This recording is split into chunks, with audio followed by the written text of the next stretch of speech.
Songs of the Return, Volume 7, The Tale of the Jorrvaskr, part of the traditional legend of Ysgramor and his 500 companions. When at last the rightful claim of Soule had been retaken, driving the murderous elves back to their lofty cities, did great Ysgramor turn and let loose the fearsome war cry that echoed across all the oceans. The 500 who yet stood joined in the ovation for the victory and the lament for their fallen peers. It was said to be heard on the distant and chilling green shores of Atmora, and the ancestors knew their time had come to cross the seas.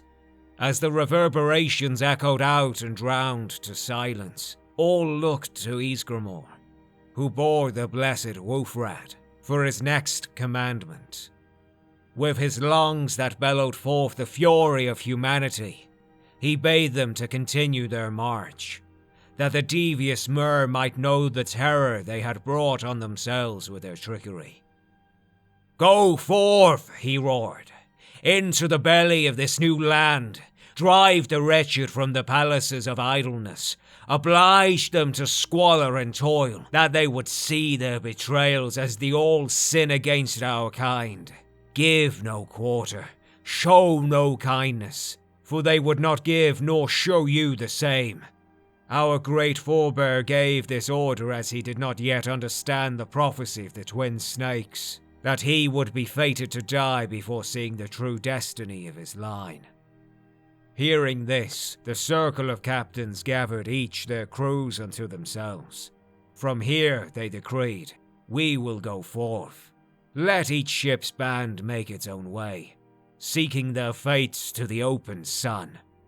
A night spent in feasting, the oath of the companions was sworn anew, with each of the 500, so they still named their count, in honor of the shields that were broken at Soule, swearing to act as shield brother and shield sister to any of the Atmoran line were the fates to ever again entwine.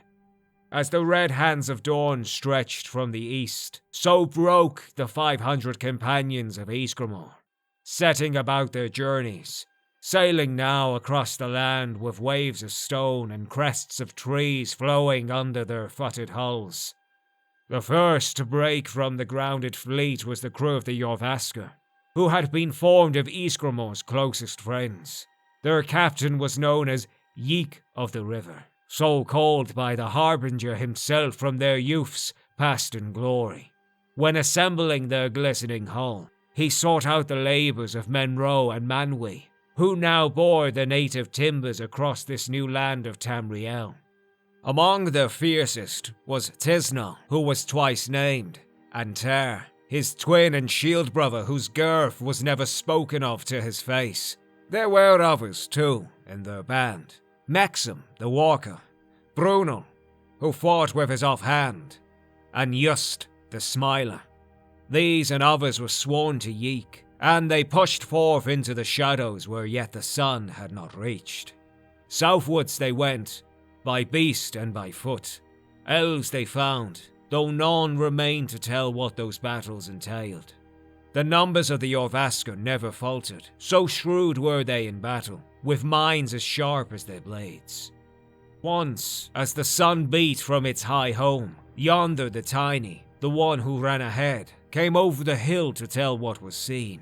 Amidst a vast plain, his eyes had met a monument of a bird, whose eyes and beak were opened in flame. When his brothers and sisters crested the hill, they too saw its glory, but they were afraid, for no elven settlement could be seen to the horizon.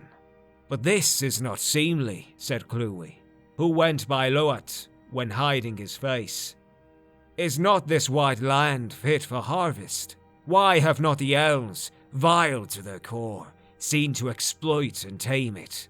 They asked of their elven captives, for they had many, what they found unfit about these plains. Yet even the captives who still bore their tongues could say nothing of the valley.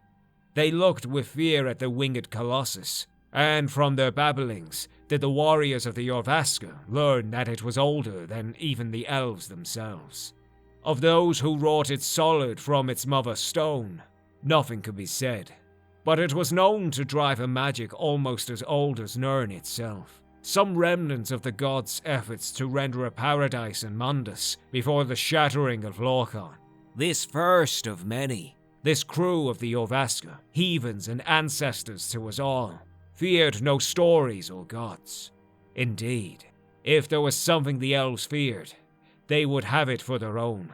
Thus began the labours, once more, of Menro and Manwe, whose eager hands again laid to the Atmoran wood, which had borne them all across the sea. And what was their ship became their shelter, as this valley became the purview until the end of all their days. Thus began the building of the great city, circled by the running of the White River, as brought forth by these beloved of Ysgramor, yet but 22 of the glorious 500 companions.